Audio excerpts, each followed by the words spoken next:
out with, we have a couple of words that we're missing from your word bank at the top, which is primary, consumer, and food web. You got your answers here. I'm not going to go through all of them. One thing that you need to remember is the differences between a bunch of these.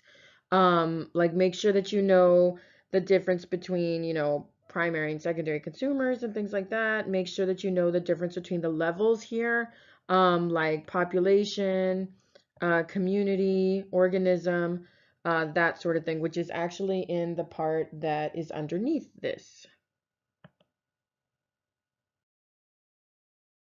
So here, how does an organism, population, community, ecosystem differ? So I've got number 23 answered down here at the bottom, which is basically also number 19. So remember, organism is just one type of animal, or a plant or something like that, right? This is just one of them.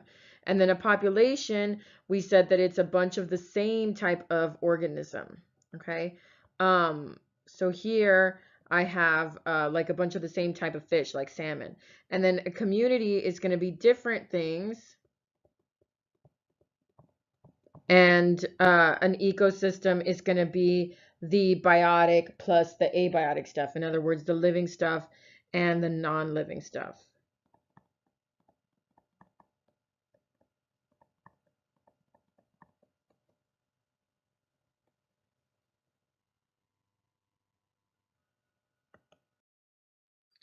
We've got some answers here for fill in the blank.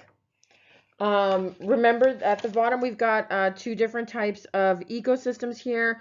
We've got one that is more biodiverse than the other. So this one's a lot more biodiverse, and that's going to be a lot healthier because if something happens, if something goes wrong, like number 4 is asking, right, well, which would survive if a disease killed off all the mice? Well, this one on the left-hand side is going to survive because there's backup organisms, right? There's other organisms for the predators to eat, or there's other organisms that'll eat whatever the mice was eating so that there isn't a population explosion of whatever the mice were eating beforehand. So more organisms, right? Different organisms, including different genetically, that's going to be healthier for the entire ecosystem.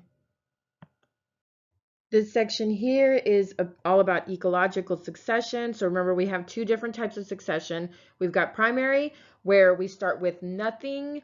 There's no soil, and then secondary does have soil. So it's going to happen a lot faster. And then our climax community is what we have at the end when things have already grown back. So once I have my soil, I'm going to start with grasses and my flowers. And then I will have shrubs, and then finally my trees. Okay, the pioneer species, right? Remember, they're the ones that are first, the first species to appear in an ecosystem. So here's a picture of a volcano. I know it's a little hard to see, but once the lava cools, right, we've got our rock, and then I guess I can do this in color and do like our little lichens that are growing on the rock right here.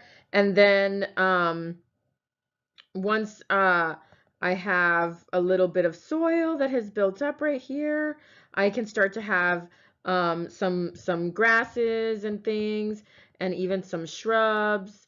And then finally, at the very end, I'll have bigger and bigger organisms that live here. So my shrubs and my trees will live here. Okay, so remember, primary, no soil. Secondary does have soil, so it's going to happen a lot faster. I've got all this already here for you. Bacteria and archaea are pretty easy to remember.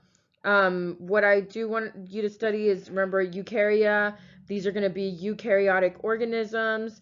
We're going to have a little bit more complex things here. Examples would be like plants and animals and fungi. And so remember that about them, with the most complex, right, being animalia, down here at the bottom. So eukaryotic organisms, right, are all belong in eukarya. Make sure that when you're doing a dichotomous key that you're very careful about vocabulary here. This is what usually trips people up. For example, like number one's pretty easy, right? This guy has 8 legs.